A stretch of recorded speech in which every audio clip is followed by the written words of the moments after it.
Mirëmbrëma, ju përshëndes nga studio e lajmeve këtu në abcnews. Unë jam Mirela Milori, do të jemi së bashku gjatë orëve informative në vazhdim. Nisim me zhvillimin kryesor të pasdites së sotme. Këshilli i lartë gjyqësor vendos mbarimin e ushtrimit të detyrës si antar i gjykatës së lartë për Ardian Dvoranin. Rrjedhimisht ai largohet dhe nga drejtimi i Këshillit të emërimeve në drejtësi. Vendimi është marrë me 6 vota pro dhe 4 kundër. KLG pritet të emërojë Dvoranin në një gjykatë apeli. Përplasja e presidentit Ilir Meta me gjyqtarin e gjykatës së lartë e rrjedhimisht të kreut të KED-s Ardian Dvorani përfundon.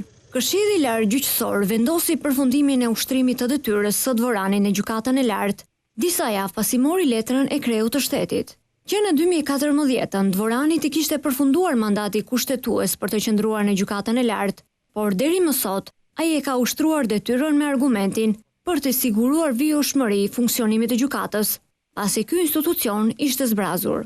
Edhe pasi dy misionet Euralius dhe USAID refuzuan të japin opinion për çështjen, shumica e antarëve të Këshillit të lartë gjyqësor, këtë të njëjtë, vendosën të shprehen përfundimisht për qëndrimin e vijimit në detyrë të Dvoranit. Shumica e antarëve të KLG-s e argumentuan të pajustifikuar qëndrimin edhe më tutje të Dvoranit, pasi gjykata e lartë është plotësuar me 3 antarë të tjerë pak kohë më parë. Ky është argumenti shumicës së antarëve, mes të cilëve edhe të relatores së çështjes, Marcela Shehu. Megjithatë, proti pati 3 vota të Brikena Okperajt, Neureda Lagamit dhe Medi Bicit. Antarja Brikena Okperaj tha se zëvendësimi i Dvoranit nuk bëhet prej 3 antarëve të emëruar në gjykatën e lartë, por vendi i zëvendësohet vetëm nga antari i 4 që ende është në proces. Ka reaguar vetë Ardian Dvorani pas vendimit të Këshillit të lartë gjyqësor, i cili vendosi për përfundimin e ushtrimit të detyrës së tij. Ai e ka cilësuar vendimin e KLG-s një gafë juridike. Juridikisht është një gafë e paimagjinueshme, por duhet të shikojë çfarë do të katranosi në arsyetim. Reforma e drejtësisë ka ende rrugë të gjatë për të provuar qëllimin e mirë të saj. Votimi ka qenë 6-4, tha Dvorani në reagimin e tij për median.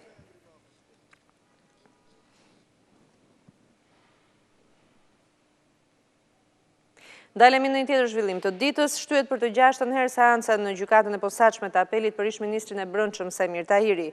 Vendimi pritet të jepet në datën 24 Qershor. Pas seancës, ai e cilësoi procesin ndaj tij si komik, ndërsa nuk kurtheu lavdërimet për veten si ministri më i mirë që ka patur ky vend. Ish-ministri i Brendshëm Sajmir Tahiri u shfaq këtë të njëjtën në gjykatën e posaçme të apelit, pa tension dhe ngarkesën emocionale të proceseve të mëparshme. Pas një seance që zgjati rreth 4 orë, ku paraqiti mbrojtjen e dokumentuar prej 138 faqesh pa fakte të reja, Sajmir Tahiri nuk sulmoi prokurorinë as gjykatën, ashtu siç ka bërë në çdo dalje publike, por mangësinë e time dhe vendime të padrejta. Këtë herë ai shënjestroi paraardhësin dhe pasuesin në detyrën e ministrit të Brendshëm. Jam super i bindur që kam bërë në çdo hap punës time gjën e duhur. Jo më për akuzat e prokurorisë, po dhe për akuzën që më ngjiti gjykata, shpërdorimi i detyrës. Tini të bindur e kam bërë detyrën më mirë se kushdo tjetër nga ata që ishin nga ata që janë. Edhe pse nuk ka qenë aktiv në Partinë Socialiste që pas dorëzimit të mandatit të deputetit dhe largimit nga Ministria e Brendshme, Sajmir Tahiri, megjithatë, thotë se është ende në politik. Sajmir Tahiri s'ka ikur. Kështu që a do të riktheheni në kjo historia e politikës pastaj nuk më tundon siç nuk më ka tunduar në momentin që ika nga deputet për të përballur me drejtësinë, kështu që kur nuk më ka të tentuar detyra që bëja si deputet, sigurisht që nuk e bën dot ti. Fati ish ministrit të Brendshëm, ashtu edhe ish drejtori të policisë së Vlorës, Jael Çela, do të vendoset më 24 Qershor nga gjykata e posaçme e apelit. Ata që të dy kërkojnë pafajësinë, pasi nuk pranojnë akuzën e prokurorisë se kanë favorizuar grupin kriminal të abilave për trafik ndërkombëtar droge. Kurse janë dhe njerëzve gjithë historinë komike të këtij gjyqitimi se është bërë qesharake. Avokati i Çelës bëri me dije në këtë seancë u paraqitën fakte për hetimin e abileve nga ish drejtori i policisë së Vlorës. Mbi 3 raste ka të referuara vetë drejtori i policisë Vlorës Jael Çela të grupit të abilave me emër me mbiemër me 3 vëllezrit për raste të kultivimit të bimëve narkotike në sektorin që mbulon drejtoria e policisë Vlorë. Prokuroria e posaçme kërkoi që Sajmir Tahiri dhe Jael Çela të dënohen me 12 vite burg për shkak të gjykimit të shkurtuar, dënimi ulet me 8 vite burg. Prokuroria e posaçme kërkoi që Sajmir Tahiri dhe Jael Çela të dënohen me 12 vite burg, por për shkak të gjykimit të shkurtuar, dënimi ulet me 8 vite burg. Gjykata e posaçme apelit ka 3 mundësi për të dalë me një vendim: të pranoj kërkesën e prokurorisë dhe të prish vendimin e gjykatës së krimeve të rënda, të lërë në fuqi vendimin e shkallës së parë që e dënoi Sajmir Tahirin me 3 vite shërbim prove, ose të jap pafajësinë ish ministrit të brendshëm Sajmir Tahiri dhe Jael Çelës. Alianca për mbrojtjen e teatrit ka depozituar një tjetër kallëzim penal në SPAK për shëmbjen e godinës në datën 17 maj. Të paditur përveç kryeministrit Rama, ministrit Leshaj dhe kryebashkiakut Velia janë dhe anëtarët e Këshillit të Bashkiak të Kryeqytetit që akuzohen për shpërdorim detyre. Kryeministri Edi Rama kallëzohet për herë të dytë në prokurorinë e posaçme SPAK për shembjen e godinës së teatrit kombëtar mëngjesin e 17 majit. Pas kallëzimin nga Partia Demokratike në fillim të këtij muaji, këtë të njëjtë, një padi ka dorëzuar edhe Alianca për mbrojtjen e teatrit. Një përfaqësi të kësaj aliance dorëzoi në SPAK një listë të zgjeruar të zyrtarëve të pushtetit qendror e vendor të Tiranës me akuzën e shpërdorimit të detyrës dhe mbi 5 veprave të tjera të dënueshme, me shpresën se do të ketë drejtësi. Në listën e të akuzuarve është ministri i Brendshëm Sandër Leshaj, Erion Veliaj, Ardi Veliu e të gjithë anëtarët e Këshillit Bashkiak të Tiranës. Regjizorit Mund Budina u shpreh se Alianca do i shkojë deri në fund çështjes. Ne kemi shprehje nga anët tona të ardhë pas qafe, i themi neve. Edhe neve do të urim pas qafe atyre, të gjithë atyre që kanë kryer atë krim monstruoz, për cilin është lemerisur e gjithë bota. Neve do të urim pas qafe, nuk do të rim të heshtim.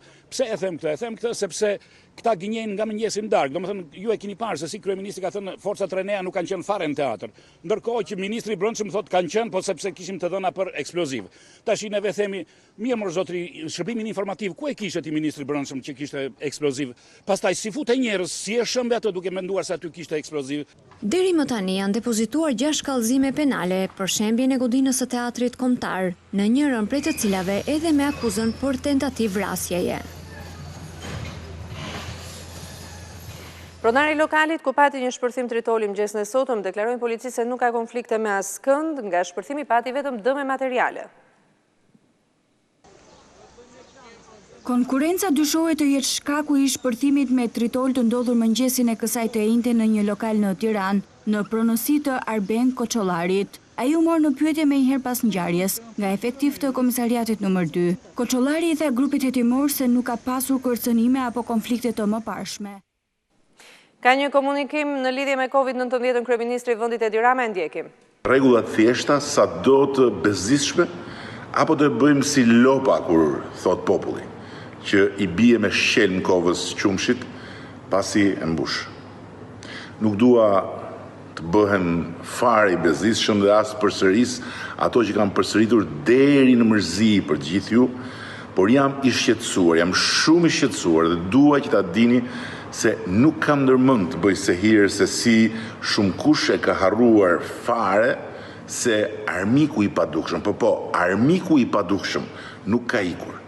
Sa për djeni prej 3 ditësh, kemi më shumë shtrime në spital se sa në kulmin e agresionit ti, kur ishim mbyllur në për shtëpi. Nuk dua ta bëjmë me të keq gjën e duhur në këtë situatë. Nuk dua që të lëshojmë ofensivën dëshkimore për bizneset që nuk respektojnë protokollet. E di mirë se sa kanë vuajtur dhe se sa plag kanë për të kuruar, por nuk kam ndryshuar mendim. Në fundit, ekonomia bie dhe ekonomia ngrihet prapë. Të vdekurit nuk rigjallen.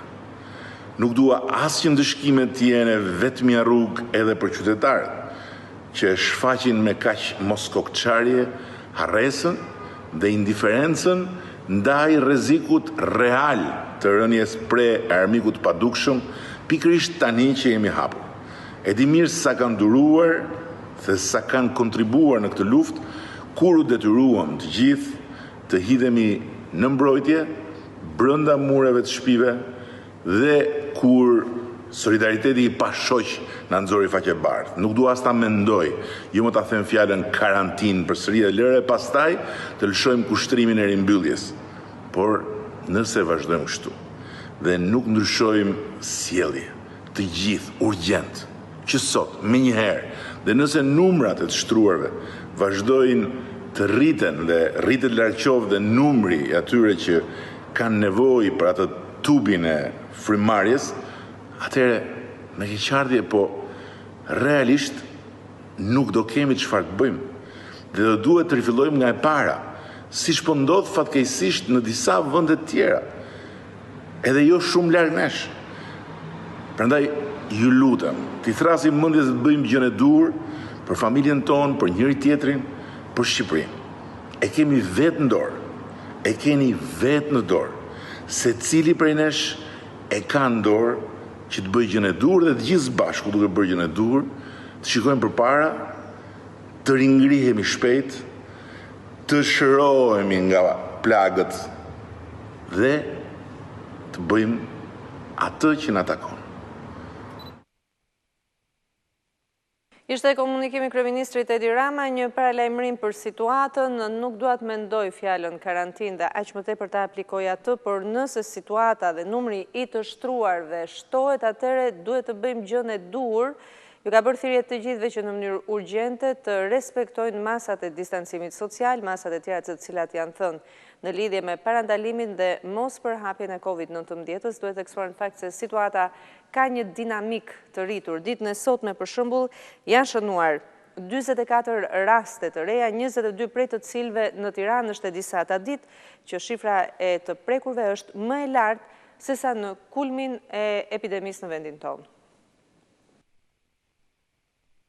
44 të infektuar të rinj dhe një humbje jete. Ky është bilanci i situatës së koronavirusit në Shqipëri të njëjtën. Rastet pozitive vijojnë rritjen, ndërsa përhapja e infeksionit po shtrihet në më shumë qytete. 22 të prekur, 24 orët e fundit janë shtuar Tiranës, 6 Krujës, 4 Durrësit, Kamzës e Shkodrës, 2 Lushnjës dhe 1 Vlorës e Elbasanit. Nga 291 persona të dyshuar që janë nështruar testimet, një pjesë të prekurve të rinj sipas Ministrisë së Shëndetësisë janë kontakte të rasteve pozitive zbuluar më parë, por në Shkodër, Elbasan dhe Vlorë janë identifikuar dhe vatra të reja. Elbasani kthehet në hartën e zonave me të infektuar aktiv, tregojnë burime për abcnews, me një 73 vjeçare, e cila dyshohet ta ketë marrë koronavirusin në Tiranë, ku ishte në një ceremoni mortore.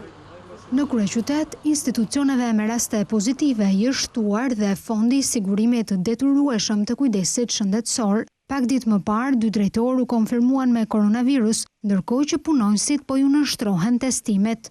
Të infektuarit aktiv të njëjtën shkuan në 349, ndërsa ata që kanë gjetur vdekje nga COVID-19 në 35, një 59 vjeçar nga Lushnja me koronavirus dhe sëmundje të tjera, i shtruar prej 6 ditësh në terapi intensive në infektiv, ka humbur jetën mëngjesin e sotëm, ndërkohë numri të sëmurve që po marrin ndihmë në spital vijon të rritet. 24 orët e fundit, Ministria e Shëndetësisë raporton për 52 të shtruar, 8 prej të cilëve në reanimacion. Rritja e po pëson dhe numri të shëruarve, me 21 qytetar të tjerë, numri i tyre në total ka kaluar 1000, nga 1358 infektuar që nga fillimi i marsit. 9 antarë personelit shëndetësor kanë rezultuar pozitiv nga testet e ditës së sotme, duke rritur numrin e bluzave të bardha të infektuara me koronavirus. Sipas mjekut Plumpipero, kjo situatë është krijuar nga mos respektimi i protokolleve të spitalit. Shko në spital për të kuruar një sëmundje dhe del prej andej me 2, madje kthehesh në burim infeksioni për kudo që të rrethon. Kjo po ndodh në qendrën spitalore universitare Nën Tereza në Tiranë, e cila ditët e fundit jo vetëm është vatër e nxehtë e koronavirusit, por po përhap COVID-19 në shumë qytete të Shqipërisë. Të njëjtën, Ministria e Shëndetësisë raportoi për 9 persona të rinj nga radhët e bluzave të bardha, të prekur nga SARS-CoV-2, ndërsa abcnews mësoi se ato ndodhen në QSUT. Mjeku infeksionist Plumpipero rendit faktorët që mendon se kanë ndikuar në këtë situatë. Nëse ka një ka një protokoll, ai nuk është respektuar. Duke filluar nga veshja protektive, maskat, higjiena e duarve, ekspozimi, kontakti, marrja anamnezë dhe tjera, pra ka çaluar. Por është një situatë ose ka qenë, do të thoshëm, difektoze respektimi tyre, në radhë pa nga ne bluzat e bardha, ndaj dhe them që nuk flas dot. Tani është e rëndësishme të bëhet analiza dhe të dalë konkluzione, sepse rasti po hetohet. Mos ndoshta nuk keni pasur masa mbrojtësa? Jo, unë nuk besoj se ky është justifikim për asnjë nga neve, të themi s'kemi masa mbrojtëse dhe është një lloj si të themi po shkojnë në luftë, po nuk kanë pushkë, shkojnë në luftë. Pra nuk të detyron askush të hysh në spital pa maskë. Nuk ka shans të detyroj as institucioni, as i smuri, as vetja.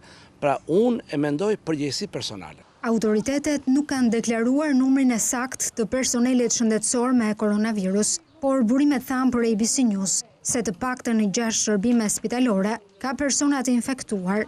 Bëhet fjalë për kardiologjin, hematologjin, gastrohepatologjin, urgjencën, pediatrin dhe mjekësinë interne. Ndërkohë pacientët e infektuar me koronavirus në spital e kanë çuar atë në të paktën 4 qytete, në Lushnjë, në Gjirokastër, në Burrel dhe në Librazhd. Përhapja e koronavirusit nga spitalet nuk ka ndodhur vetëm në Shqipëri, por ndryshe nga Italia për shembull, e cila u përball me këtë situatë në fillim të pandemisë. Në vendin tonë ndodhi atëherë kur autoritetet shëndetësore deklaruan se situatën e kishin nën kontroll. Inspektoriati Shtetëror Shëndetësor kërkon nga qytetarët dhe bizneset të respektojnë protokollin e sigurisë për mbrojtjen nga COVID-19. Edhe pas 3 muajsh nga mbërritja e pandemisë në vendin tonë, qytetarët po tregojnë gjithnjë e më të pakujdesshëm për ruajtjen e distancimit social. Ky është një shqetësim që konstatohet edhe nga Inspektoriati Shtetëror Shëndetësor gjatë inspektimeve në terren. ISHSH është çdo ditë në terren dhe faktikisht niveli i ndërgjegjësimit nuk është shumë i lartë dhe për këtë arsye ne jemi çdo ditë në terren, që njerëzit të mësohen, të mbajnë masa mbrojtëse në mënyrë që numri i prekjeve të reja të ulet. Që prej nisjes së pandemisë, Inspektoriati Shtetëror Shëndetësor po monitoron të gjitha subjektet të cilat nuk respektojnë masat anti-Covid, kur nuk kanë munguar edhe ndëshkimet. Ka pasur dhe subjektet të cilët janë gjobitur, por për momentin ne jemi në terren për të ndërgjegjësuar. Në një moment të dytë kur të kryen ri-inspektimet, do merren masa përkatëse për gjithë subjektet që shkelin rregullat për mbrojtjen e masave ndaj Covid. Inspektoriati Shtetëror Shëndetësor bën me dije se që prej datës 12 mars janë mbi 65.000 inspektime dhe monitorime në biznese në të gjithë vendin dhe janë vendosur 203 masa administrative për mos respektim të protokollit të sigurisë. Në elemin në një tjetër zhvillim të ditës, rreth 32.000 maturanët gjithë vendin kanë zhvilluar provimin e gjuhëletërsisë pas atij të gjuhës së huaj që u zhvilluan datën 8 qershor. Për shkak të pandemisë, të gjithë maturantët ishin pajisur me maska e doreza, ndërsa në hyrje të gjimnazit çdo nxënësi i matej temperatura. Në çdo sallë provimi që të ruajë distanca e sigurisë nuk kishte më shumë se 10 nxënës. Edhe provimi i gjuhëletërsisë ishte me 60 pyetje me alternativë, njësoj si ai gjuhës së huaj dhe zgjati plot 2 orë. Datat e tjera të provimeve të maturës shtetërore do t'jenë në datën 15 qershor matematika dhe në 18 qershor lëndët me zgjedhje.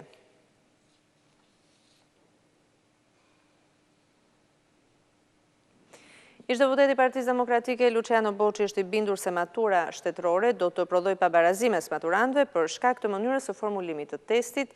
Në një intervistë për abcnews, zoti Boçi deklaron se testet e maturës shtetërore duhet ishin anulluar, njësoj siç bën disa shtete të tjera. Maturantët në të gjithë vendin u nënshtruan këtë të njëjtë e testit të dytë, atij të gjuhës dhe të letërsisë. Përmes alternativave, 32.000 maturantë u testuan për një uritë e marra gjatë 3 viteve të fundit, duke u përmbajtur protokolleve të përcaktuara në raport me situatën e COVID-19. Për ish-deputetin e Partisë Demokratike Luciano Boçi, testet e maturës shtetërore për shkak të situatës së jashtëzakonshme duhet të anulloheshin, njësoj siç u veprua edhe në shtete të tjera.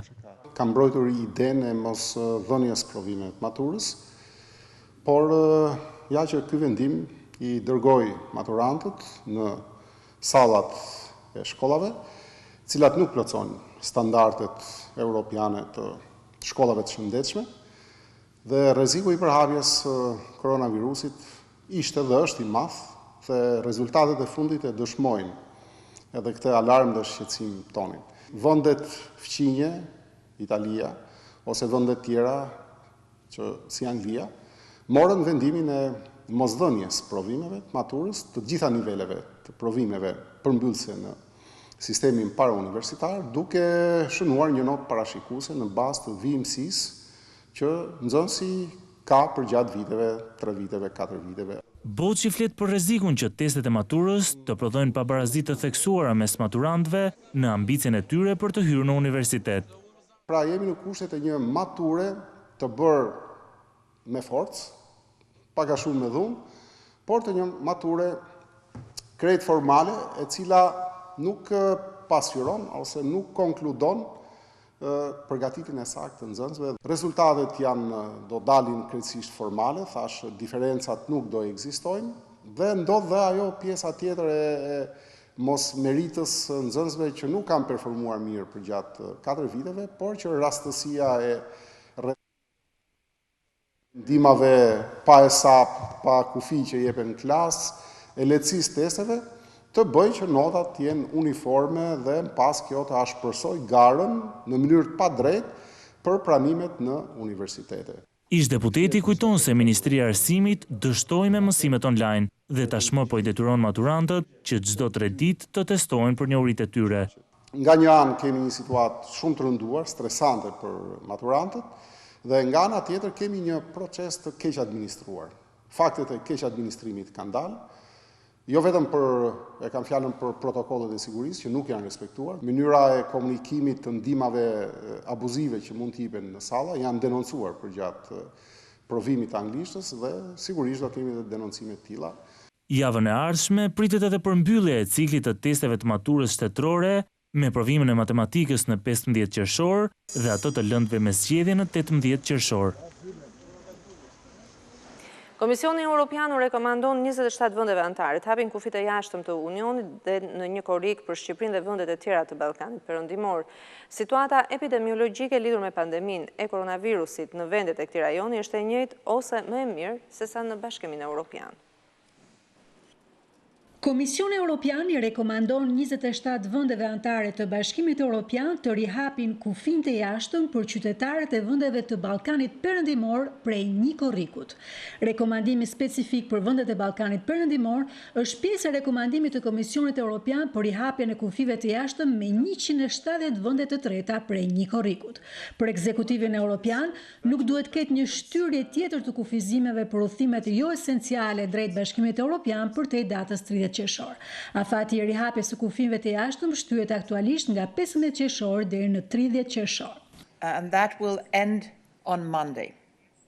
Ne patëm një diskutim me ministrat e brendshëm të Bashkimit Evropian dhe kishte një mbështetje të fortë të këtyre shteteve që afati i caktuar për kufizimin e udhëtimeve jo esenciale deri në datën 15 qershor të shtyhet dhe 2 javë. Ndaj ne propozojmë që të shtym afatin e kufizimeve për udhëtimet jo esenciale në kufijnë të jashtëm deri në 30 qershor. Ne nuk mund të procedojmë me një hapje të përgjithshme të kufijve të Bashkimit Evropian, por kemi ardhur në një situatë ku propozojmë rihapjen graduale të kufijve të jashtëm prej një korrikut. Kjo vlen për shtetet e treta që ndodhen në një situatë ngjashme epidemiologjike të pandemisë, ose më të mirë se në BE. Në komunikimin e Komisionit Evropian cilësohet se situata epidemiologjike lidhur me pandeminë koronavirus në vendet e Ballkanit Perëndimor është e njëjtë ose më e mirë se në Bashkimin Evropian. Aty thuhet se numri i personave të prekur nga pandemia është qartasi më i vogël se në Bashkimin Evropian. Nisur nga kjo dhe nga rëndësia e rajonit për transportin, restorante, turizmin dhe trafikun ndërkufitar, Komisioni Evropian i rekomandon vendeve anëtare të rihapin kufijtë për qytetarët e Ballkanit Perëndimor në një korrik.